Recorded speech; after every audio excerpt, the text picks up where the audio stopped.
નમસ્કાર ખેડૂત મિત્રો, જો ખેડૂત મિત્રો આ વર્ષે તમે એરંડાના પાકનું વાવેતર કરવાના હો તો આ વિડીયો મિત્રો તમારા માટે છે તે ખૂબ જ ઉપયોગી અને સાચી માહિતીનો વિડીયો છે. આજે આપણે આ વિડીયોની અંદર માહિતી મેળવીશું કે એરંડાના પાકનું વાવેતર છે તે વહેલા વાવેતર કરીએ તો વધારે નફો થાય કે મોડું વાવેતર કરીએ તો એરંડાના પાકનું ઉત્પાદનની અંદર વધારે નફો થાય. એટલે મિત્રો વિડીયોની અંદર વાત કરીશું કે વહેલા વાવેતર કરવું જોઈએ એરંડાના પાકનું કે મોડા વાવેતર કરવું જોઈએ, જેના લીધે દરેક ખેડૂત મિત્રોને લાભ થઈ શકે. ખેડૂત મિત્રો છે તે દર વર્ષે એકને એક ભૂલ કરતા હોય છે, જેના લીધે દરેક ખેડૂત મિત્રોને છે તે 20% થી લઈને 30% જેટલું ઉત્પાદનની અંદર છે તેમને દર વર્ષે નુકસાન થતું હોય છે. ઘણા ખેડૂત મિત્રો એવું માને છે કે એરંડાના પાકનું છે તે વાવેતર વહેલા જો વાવેતર કરીએ તો એની અંદર છે તે ઉત્પાદન સારું મળે છે, પણ એ મિત્રો હંમેશા માટે વાત સાચી પડે એવું લાગતું નથી. પણ જો મિત્રો યોગ્ય સમય જો એરંડાના પાકનું વાવેતર કરવામાં આવે તો આપણે 100% મિત્રો લાભ થાય છે.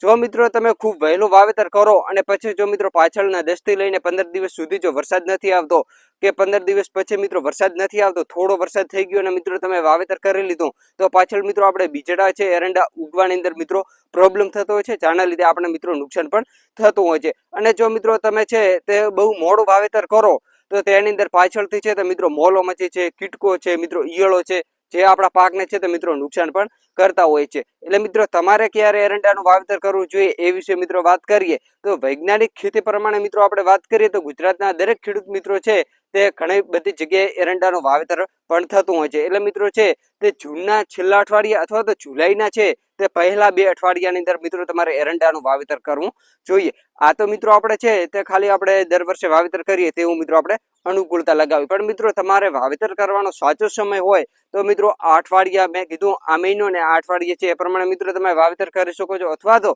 જો ખેડૂત મિત્રો તમારા ખેતરની અંદર પૂરતા પ્રમાણની અંદર ભેજ હોય તો મિત્રો તમે વાવેતર કરી શકો છો બિંદાસ. કોઈ પણ મિત્રો બાજુવાળા વાવેતર કર્યું કે નથી કર્યું, આ ગામમાં વાવેતર થયું કે નથી થયું, પણ મિત્રો આપણે આપણું કરવાનું છે. આપણા ખેતરની અંદર એરંડાના પાક માટે પૂરતો ભેજ હોવો જોઈએ, આપણી પાસે પાણીની સગવડ હોય અથવા તો હવામાન વિભાગની અંદર જો વરસાદની અંદર આગાહી આપેલ હોય અને જો મિત્રો તમને અનુકૂળ લાગતું હોય એ ટાઈમે મિત્રો તમે છે તે વાવેતર કરી શકો છો. જેના લીધે આની અંદર મિત્રો સૌથી મહત્વનું હોય છે ટાઈમ મેનેજમેન્ટ, જે મિત્રો પહેલા મેં કીધું ને એવી જ રીતે જો આપણા ખેતરની અંદર પૂરતો ભેજ હોય અને આપણે એરંડાનું વાવેતર કરીએ તો તેની અંદર મિત્રો ઉગવાનો કોઈ પ્રોબ્લેમ રહેતો નથી. પાછળ જો મિત્રો સારો વરસાદ થાય તો આપણે મિત્રો પાણી મેળવવાનો પણ કઈ પ્રોબ્લેમ થતો નથી અને આપણે મિત્રો એમ કહીએ ને કે ઓછા ખર્ચે આપણે મિત્રો ફાયદા વધારે મેળવી શકીએ.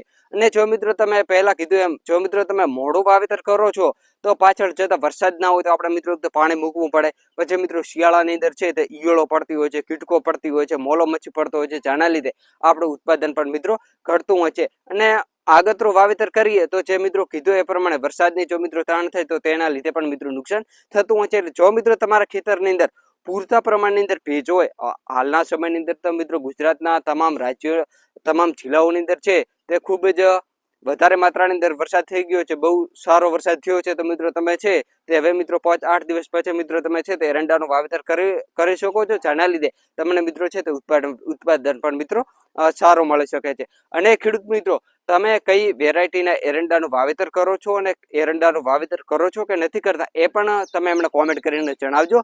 ફરીથી મળીશું એક આવી નવી ઉપયોગી અને સચોટ માહિતી સાથે. જય દ્વારકાધીશ, જય ઠાકર.